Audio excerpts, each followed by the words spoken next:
Barbershop conversation, guys. Feel free to hit the subscribe. Thank you, Lincoln.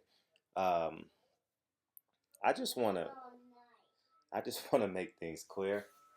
We are in the same. We are in the. I literally just want to be clear. We are making so much moves. People brag. Listen, guys. The only thing, and I want all my brothers to fully understand this. It doesn't really. The only difference between having a lot of subscribers, having a little subscribers, is how much money you make from YouTube. Case in point, we put out videos that day about the terrible coverage that Fight Hype, Fight Hub, and I just saw Michelle Joy Phelps video. I didn't even know, but she called Blue Blood Sports a fan, which in actuality she knows that was a private event and fans weren't allowed to that press conference. So I thought that was irreprehensible. And but with all that being said, I believe they have a lot of subs, right? But once you get to a certain point, whether it be 5,000, 10,000 subs, your videos go to the people that needs to get. Now, when you get to 100,000 subs, 200,000 subs, the money is completely different, right? We all understand that, right? Because you have a bigger audience to appeal from. But at the end of the day, our concentrated messages get to the place it needs to be. And Eddie Hearn will have a tough time in America because of the disrespect, because of the blatant disrespect for the American boxing fan. He's portraying us as ignorance, right? And I found it pretty ironic Daniel Jacobs wasn't at that press conference yesterday. Yeah, it was yesterday, 2 days ago. Yesterday, 2 days ago, because I guess Al Haven says nope, we don't want you there. So, anyways, man, but I just want everybody to understand and fully understand. I'll speak for myself, but I believe we are more Malcolm X than Martin Luther King, and I don't uh, I don't sway, and people know this of me by now. I don't sway. I'm done with the talking. If you disrespect me,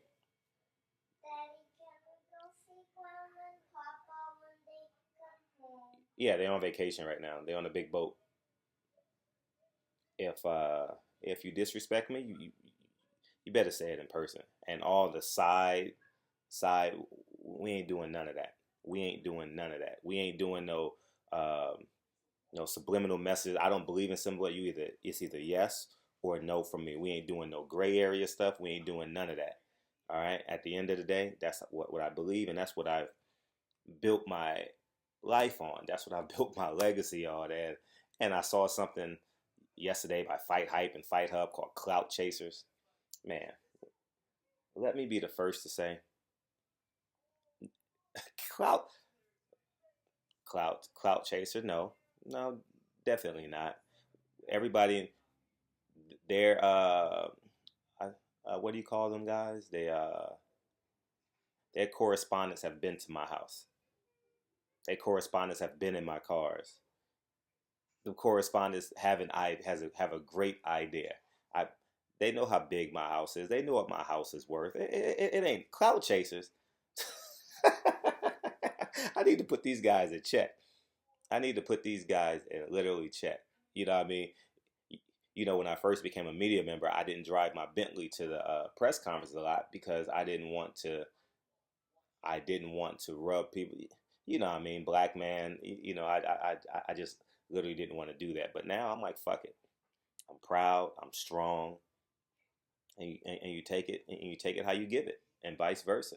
And I'm unwavering on my stance, and I stand firm. I stand strong. And at the end of the day, we have an obligation to tell the truth. Now, my interpretation of ideas, feel free to disagree with me. Oh, 1,000%. But if uh, if Anthony Joshua, if Anthony Joshua falls on a step, you can't say Anthony Joshua was dancing down the hallway. Report the truth. And I'm so proud of Deontay Wilder for calling out Fight Hub, Fight Hype, Michelle Joy Phelps for calling Blue Blood Sports a fan. She knows that was a private event, and I didn't know it till this morning. I sent her correspondent a text, I I sent her a message in the comment section. I put a comment on her Instagram that was disrespectful. If a media member calls me a fan, I'm just being. Daddy, can we go where Whoopi is? Yep. Yep. If a media member calls me a fan, you might as well expect to see me. Just expect it. Expect it. Because at the end of the day, people, they're so wishy-washy. Wishy-washy. So wishy. I mean, it's just asinine how wishy-washy media member is.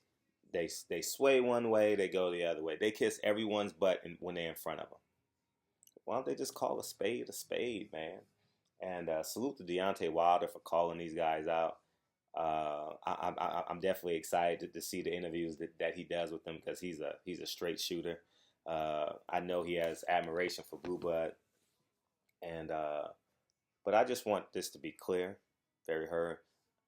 I'm gonna speak for myself, but I know my brothers believe this as well. New media, LDBC, and everyone else alike. We believe what we believe, and we're firm on it. We're firm. We're standing firm on it, and we will call you out by name, not by innuendos, not by make believe. We will call you out by name, and it's clear and evident my stance in the media. Everybody knows. I mean, Fight Hype has called me Farrakhan. Overheard a conversation. He didn't think I heard him. He called me Farrakhan in a disrespectful manner, and I let it slide because I enjoy when I'm ruffling feathers. Like I enjoy when I know I'm making headway or segue. I literally enjoy it. All right, but when you stand for nothing, you fall for anything, and that's the truth. At the end of the day, if your goal at once you get to a certain point is to make money, you're going to make a little bit of money, but you won't get the respect. Fight Hype has lost so much credibility. People still going to watch their videos because, he has correspondence everywhere. So people still, but the respect, the respect that fighters give, the respect, and I'm going to tell you the level of respect that I believe I have. And you guys may disagree or disagree. I told Earl Spence and Derek James in a conversation, I don't know if you could beat Kell Brook. And this was months before the fight. It took me 6 months, the night before that Friday, the night before the fight, to pick Earl Spence. But Derek James asked me in front of Earl Spence, in front, not behind his back, not in an interview, I says, I don't know if Earl Spence is ready to fight to fight Kell Brook in England. That's a tall task, especially if it goes to the scorecards, And it took me about 5 to 6 months. We had this conversation maybe in whatever the last fight in November, right? Whatever that fight was in Vegas, it was months before the fight. But that fight was being negotiated. It hadn't even been signed yet. And I said, I don't know. Do I want him to win? Yes. But I didn't know. And now, don't you know, Derek James and I are friends? Not friends in terms I call him every day, but there's a mutual respect there. There's a mutual respect between Earl Spence and I because I kept it 100 with him.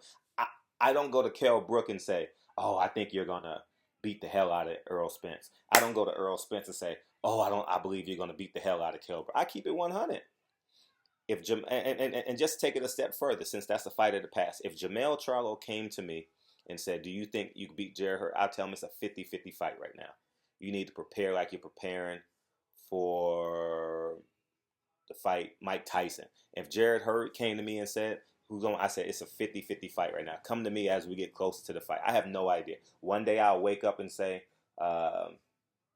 maybe Jarrett Hurd can take the punches. The next day I'll wake up and say, maybe Jarrett Hurd don't move his head as much, and Jamel Charlo will wear him down. I have no idea who's gonna win that fight, but I don't waver. I don't waver and say, oh, I'm kind here and unkind there. Do I have allies in the boxing game? Absolutely, and everybody knows my. There's no need for me to put them in my video. I will protect my friends, and I'm loyal to the soil. That's just who I am.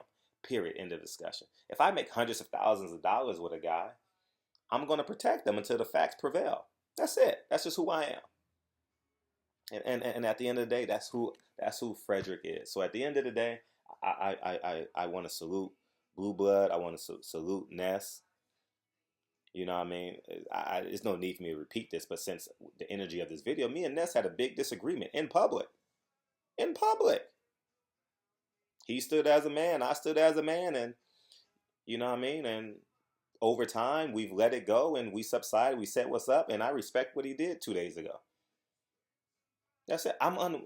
Listen, let me be very clear, and I know everyone's gonna watch this video that needs to watch this video. I don't care if the world don't watch this video, but the people, the fight hubs, the behind the scenes, I mean behind the gloves, and fight hub, fight hype, yeah. I'm unwavering. If you do subliminal messages towards me, you might as well say my name. And I don't need your sub. And you might be doing. I don't care for your subs. All right. I'm successful in real life. I'm successful in everything that I do.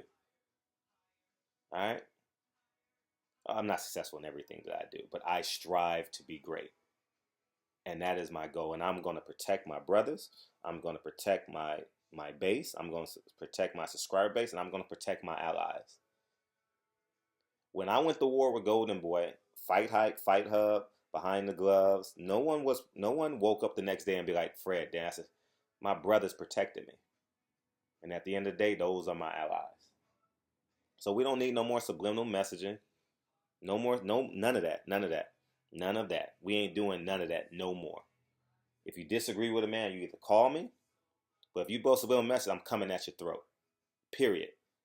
I'm unwavering on it, and I want you guys to fully understand where I am coming from.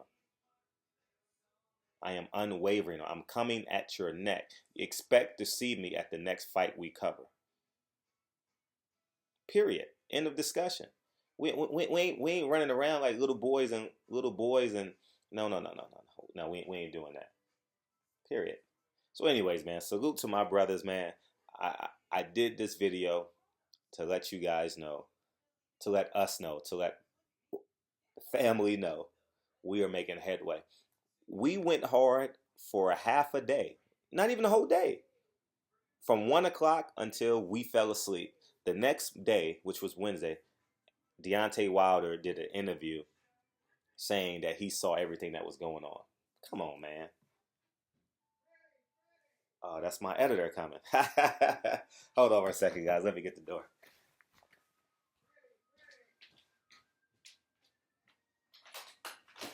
Let me wrap up this video. Yeah, that's my outside shoes.